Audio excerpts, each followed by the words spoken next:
Hello folks, my name is Mark and this is Mark's Movie Reviews. How you guys doing? And this is a review of Ghostbusters, the Ghostbusters remake in 2016. So, I know I said I wasn't going to review this movie, I wasn't going to see it, but what the hell. I saw it later. I mean, sorry this kind of took a little while, but I've been out and about. I got to go to Comic-Con this year, stuff like that, so review's a little late, but what the hell. So anyway, well, the movie, I can say, the short of it is that it's not anywhere near as bad as everyone says it is. Right? It's actually pretty good. Now, I'm not going to say that it's a good movie, but I am going to say that it's pretty good. It does not really hold a candle to the original Ghostbusters. Okay? That is to say, it doesn't have that sort of, it doesn't gel the same way that the original Ghostbusters does. But the movie is not a total train wreck, like everyone's saying it is. It's like, no, it's not anywhere close to that. In fact, if it didn't have the name Ghostbusters on it, I'd say that it'd probably be pretty popular. Okay. Now, so if those of you out there who are looking for that same kind of subtle, situational type humor that you saw in the first Ghostbusters, yeah, you don't really get that here. Like, this is more, the humor in this movie is a lot more crass, like the very first joke in the whole movie is like a freaking queef joke. Okay, I mean, they're making jokes about pussy farts, and that kind of sets the tone for the movie. I can say that they do a very rapid fire style of joke delivery. It's just like every 2 seconds there's another joke. Some of them are eventually going to hit and make you laugh. Not all of them do. That's the thing, is that it's, but in the theater I did laugh a couple of times, I can say. It's just not at everything, because a lot of it just didn't hit, a lot of it fell flat. But a lot of it actually worked pretty well, and I can say, like, the stuff I did enjoy is when the characters interact with each other, and, and it's more than just, like, a fucking, one-off, like, slapsticky type joke, I enjoy that kind of thing more, but so there is a little bit of that too. Now, before we continue on, let's just kind of get it out. The movie doesn't have any of that stupid feminist bullshit that everyone was afraid it was going to have. Like, there's no like, oh, we're oppressed because we're women, or girl power, or any of that shit. There's none of that stuff. In fact, all of that was part of the marketing campaign for this movie. None of it is actually in the movie, so I don't know why they actually did any of that in the marketing campaign. If anything, the movie gives an opposite, it gives the opposite message. The message there that the movie gives is not, we can do it because we're women, but rather, we can do it because we're correct.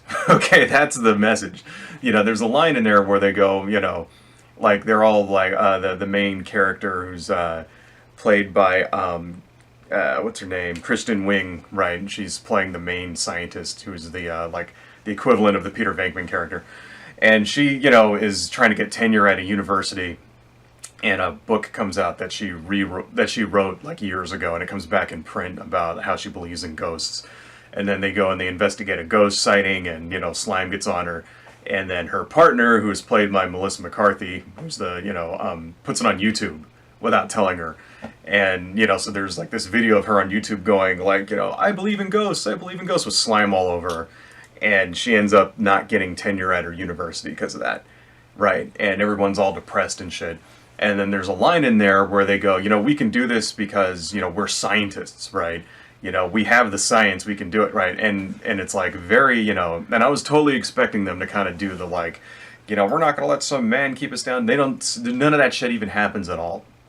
Right, and it's like very, surprising and refreshing, actually, that they decided not to go down that route, because that would be the easier route to go about. If you're thinking about it, if you're a writer and you're just hacking some shit out, that's what you'd put. But no, they actually put a little bit of thought into it, so that's really cool. The villain in the story, on the other hand, I think that's actually kind of fun. The villain is like a red pillar.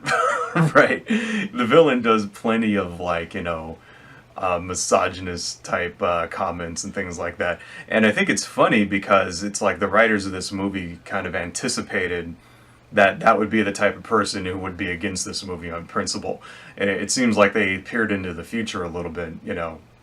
And he's like one of these sort of wormy little dudes who's been picked on his whole life, and he's using technology to bring ghosts back so that he can turn into a monster and, like, you know, wreak his revenge and shit, you know. Instead of, like, examining himself and realizing why he's such a loser, right? He wants to, it's like bottled up rage and stuff. And it's the exact same kind of shit that you see in alt-right circles, especially on, you know, things like the Red Pill and MGTOW and all that. You know, people where they always blame everybody else instead of them. But anyway, that's politics. Let's get back to the movie review. So the characters, you know, there's a lot of interplay between them, and that's where the real funny parts come in. But there also is a lot of, like, slapstick and a lot of, like, improv type humor, which some of it doesn't really work. You know, for example, Katie McKinnon plays Holtzman, who's the like the mechanic in the group, and she's the one that invents all the proton packs and stuff like that, and their special weapons. And she basically steals the show. I mean, she plays it like this mad scientist who's, like, really wacky, you know, kind of like bizarre mad scientist sort of person, like. And I couldn't tell if she like gay, you know, in this, or is she just weird. I mean, I couldn't tell, you know. But there's some things that don't really fit. Like, for example, there's an extended sequence. There's like a 3-minute, like, little sequence at the beginning of the movie where she's dancing around to the Rhythm of the Night by DeBarge. You know, she's like, and it's like a music video in the middle of the fucking movie, and I'm like, what the fuck is this? Like, where is this? And it's before you even get to see her character very much. And it just, you know, it would have worked better later on in the movie, you know. I'm like, stuff like that. It seems like they kind of, like, improv some of this stuff, and some of it works, some of it doesn't. Leslie Jones is the last Ghostbuster. She's the Winston Zeddemore stand-in. And she's the one that, you know, Milo Yiannopoulos got banned off of Twitter for, you know, making fun of and shit. And I can say in this movie she's actually really good. She plays a normal person, number one. Okay, she's not a scientist. She's just some person, like, she works for the fucking MTA or whatever, you know, in the subway. And she's just a normal fucking person, you know. She's not like a total, like, ghetto, you know, queen, right? She's not a gangster. She's not a criminal, right? Her family, in the movie owns a business, right? They're not criminals, right? She's not a welfare queen. You know, she's not like, oh, hell no, and all that stuff, and, like, you know, sassy, or, you know, ghetto sassy or whatever. She plays it like a normal fucking person would play it, you know, because that's the way she talks in the movie is how normal people talk, right? And it's like, it's actually really good, you know. She's intelligent in the movie, right? She actually has a part to play, right? She's not just a you know, token black character. Like, if you think about the original Ghostbusters, Winston Zeddemore's character is a token black character because he doesn't do anything. He shows up, he gets hired, he drives the car, and then he says, "I love this town" at the end of the movie, and that's his entire part in the original Ghostbusters, right? Leslie Jones actually furthers the plot along in this movie, right? She actually does things, you know. She's there for a reason, and it's like she's integral to the movie, you know. I think she plays it really well, and I think, you know, everyone who's hating on her on Twitter are full of themselves. They're full of shit. Anyway, so some of the not so good things. The movie is very disjointed, I think. It seems like there was a lot of stuff that was cut out of it. Right. So, for example, there's a part where the main scientist lady, you know, she gets separated from the group, and she's running around town trying to get back to them, and then, like, Slimer and a bunch of other ghosts steal the Ghostbuster mobile, and they're, like, fighting ghosts, and then she kind of shows up in uniform to save the day, and it's like, well, what happened? And it seems like there's, like, a subplot that got cut out there. It's a little, like, joint. It's like, you know, 1 second she's, like, running through the town, you know, the next second, like, she's, like, in full uniform, like the avenging hero, and you're like, what? And then at the end, like, it turns into, like, there's this ghost battle, and it turns into, like, 300 with ghosts. Like, I'm not even kidding. Like, it's like slow motion kind of, it's just like 300. Like, there's, like, slow motion views of, like, ghosts getting shot and you know, punched and whipped around, and it's all like, and you can just picture the three, you know, it's the exact same fucking thing, and I'm like looking at this like, what? And it really doesn't fit with the movie, right? I mean, if you remember the original Ghostbusters, they didn't do any of that shit, probably because they didn't have the technology for it, you know. But it was more funny in the original one. In this one, it's like suddenly they're like heroes, they're superheroes, they're the Avengers, you know, all of a sudden for 10 minutes. And then all of that goes away, right? So for 10 minutes, they're like, you know, doing flips off of cars and rolling around and like shooting stuff. And then all of that goes away, like, as soon as, you know, as soon as they're past that scene, and they're like three women who are like barely able to hold on to the fucking proton packs again. Like, it's, I don't know how that fucking happened. The big bad guy at the end turns into a giant ghost and starts smashing buildings, and that, you know, for you kaiju fans out there, it's actually pretty awesome, that sequence. It's very, very well done. Like, there's a part where he sort of bursts out of this building, and he's like, ah, smash, smash, and I'm like, that made the whole thing worth it. So that was actually pretty cool.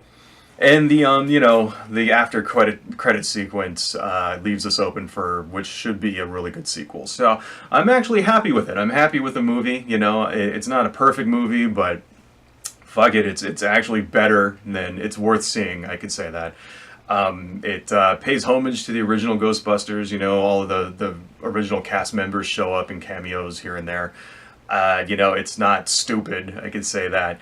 And some of the jokes are actually pretty funny, and the cast members nailed it, I can say that for sure. So I just hope that the next one that comes around, you know, I hope that it's a little less, you know, rapid fire, right?